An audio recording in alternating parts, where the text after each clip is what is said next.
ሰላም ጤና ይስጥልኝ እንደምንላችኋል ውድ ተመልካቾቻችን ከአባይ ቴሌቪዥን የሚተላለፍላችሁ የለተረቡ ሚያዝያ 5 2018 ዜና ላፍታ የመረጃ ሰዓታችን ተጀምሯል።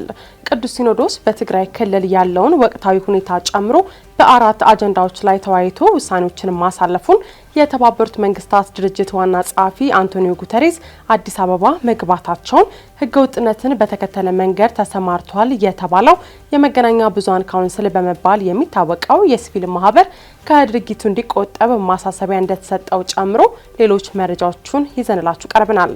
ዜናዎችን እየመራው ሀና ፍስሐ ከናንተ ጋር ቆይታ አደርጋለሁ። አብራችሁን ቆዩ።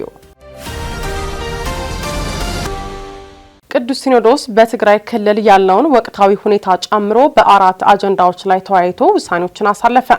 የ2018 ዓ.ም ርክበ ካህናት የቅዱስ ሲኖዶስ ምልዓተ ጉባኤ ትናንት ግንቦት 4 ቀን በአምስተኛ ቀን ስብሰባው በትግራይ ክልል ያለውን ወቅታዊ ሁኔታ ጨምሮ በአራት አጀንዳዎች ላይ ተወያይቶ ውሳኔዎችን ማሳለፉን የቅዱስ ሲኖዶስ ጽሕፈት ቤት በመግለጫው አስታውቋል። ጉባኤው የቤተ ክርስቲያንን አንድነት የተመለከቱ አጀንዳዎችን ጨምሮ የ2019 ዓ.ም የመንበረ ፓትርያርክ ዓመታዊ የበጀት እቅድን አጽድቋል። ቅዱስ ሲኖዶስ በቀዳሚነት የተመለከተው ዋልድባ አብረንታት ገዳምን ይወቁ በሚል ርዕስ የተዘጋጀውን መጽሐፍ አስመልክቶ በሊቃውንት ጉባኤ ተመርምሮ ለቋሚ ሲኖዶስ ቀርቦ የነበረው መጽሐፍ ለምልዓተ ጉባኤው እንዲቀርብ በተወሰነው መሰረት ቃለ ጉባኤና የሊቃውንቱ ጥናት ለምልዓተ ጉባኤው በንባብ መቅረቡ ተገልጿል።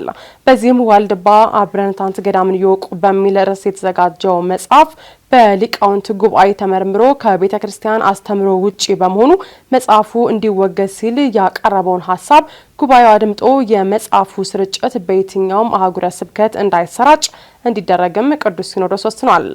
ቅዱስ ሲኖዶስ በሁለተኛ የቤተ ክርስቲያን አንድነትን በተመለከተ በቀረበው አጀንዳ ላይ በተደረገው ውይይትም በትግራይ ክልል ስላለው ጉዳይ ሲሆን ጉዳዩ የቤተ ክርስቲያንን አንድነት የሚጎዳ በመሆኑ በልዩ ትኩረት የሚከታተለውና የተፈጠሩትን ችግሮች ሙሉ በሙሉ እንዲፈቱ ከፍተኛ ጥረት እንደሚያደርግ ተገልጿል። በብፁዓን አበው ሊቃነ ጳጳሳት የሚመራ የቅዱስ ሲኖዶስ ዋና ጸሐፊን ያካተተ ሊቃውንት ቤተ ክርስቲያንም የተካተቱበት የሀገራዊ ሰላምን የቤተ ክርስቲያን አንድነት ኮሚቴ አቋቁሞ ጉዳዩን እየተከታተሉ ለምልዓተ ጉባኤው በየዓመቱ ባሉት መደበኛ ስብሰባዎች ሪፖርቶችን እንዲያሰማ ተወስኗል። ሌላው የቅዱስ ሲኖዶስ ምልዓተ ጉባኤ የተወያየበት አጀንዳ በምስራቅ ጎጃም ሀገረ ስብከት ቆጋ ኪዳነ ምሕረት የነበረውን ችግር በተመለከተ ከአሁን በፊት የነበሩት የሀገረ ስብከቱ ሊቀ ጳጳስን ጨምሮ አሁንም የክፍሉ ሊቀ ጳጳስ የሆኑት ብፁዕ አቡነ ቶማስ ክትትል በማድረግ ሪፖርት እንዲያደርጉ ተገልጿል። በመጨረሻም ጉባኤው በኢትዮጵያ ኦርቶዶክስ ተዋሕዶ ቤተክርስቲያን መንበረ ፓትርያርክ ጠቅላይ ቤተ ክህነት ጽሕፈት ቤት ለ2019 ዓ.ም በጀት ዓመት 7 ቢሊዮን 101 ሚሊዮን 18660 ብር አድርጎ አጽድቋል።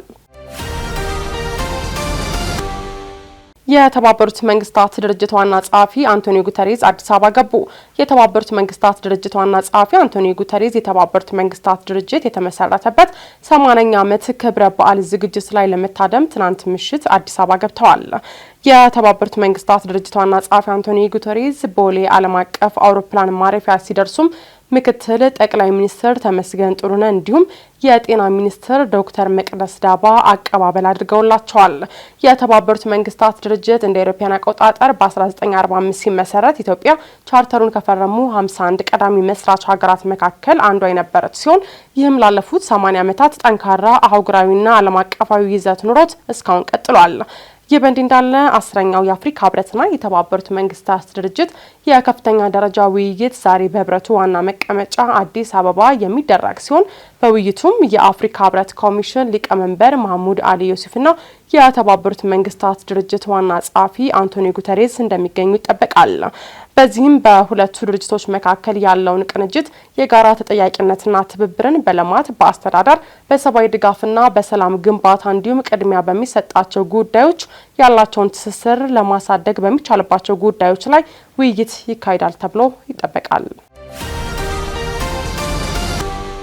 ህገወጥነትን በተከተለ መንገድ ተሰማርቷል የተባለው የመገናኛ ብዙሃን ካውንስል በመባል የሚታወቀው የሲቪል ማህበር ከድርጊቱ እንዲቆጠብ ማሳሰቢያ ተሰጠው። የኢትዮጵያ መገናኛ ብዙሃን ባለስልጣን የመገናኛ ብዙሃን ካውንስል በመባል የሚታወቀው የሲቪል ማህበር ህገወጥነትን በተከተለ መንገድ እንደተሰማራ በመግለጽ ከድርጊቱ እንዲቆጠብ ማሳሰቢያ ሰጥቷል።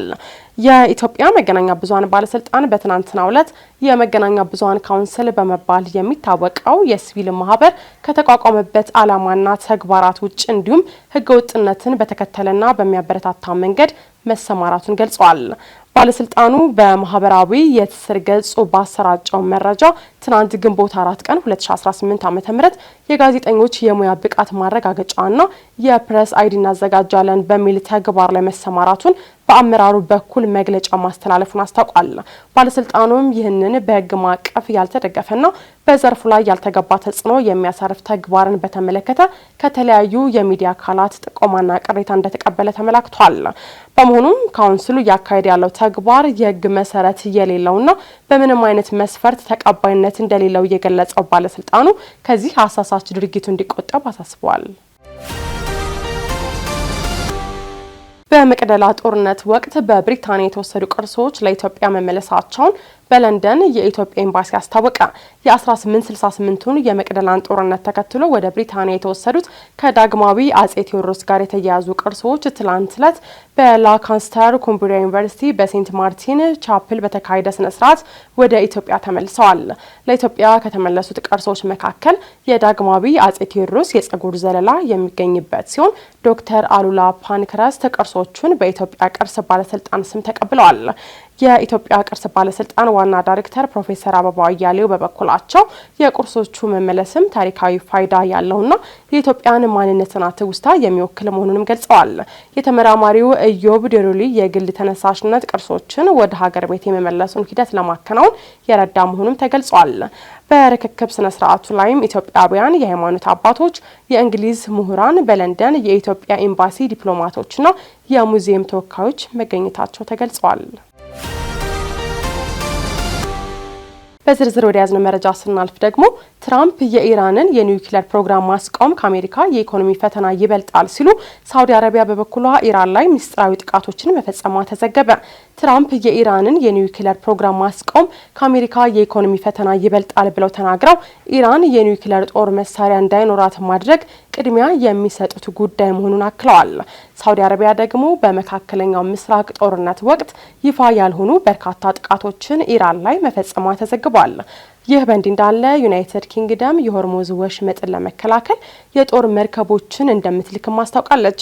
ዝርዝሩን ዘሩፋይል ሀብታሙ እንደሚከተል ያቀርበዋል። ትራምፕ የኢራንን የኒውክሌር ፕሮግራም ማስቆም ከአሜሪካ የኢኮኖሚ ፈተና ይበልጣል ሲሉ ሳውዲ አረቢያ በበኩሏ ኢራን ላይ ምስጢራዊ ጥቃቶችን መፈጸሟ ተዘገበ።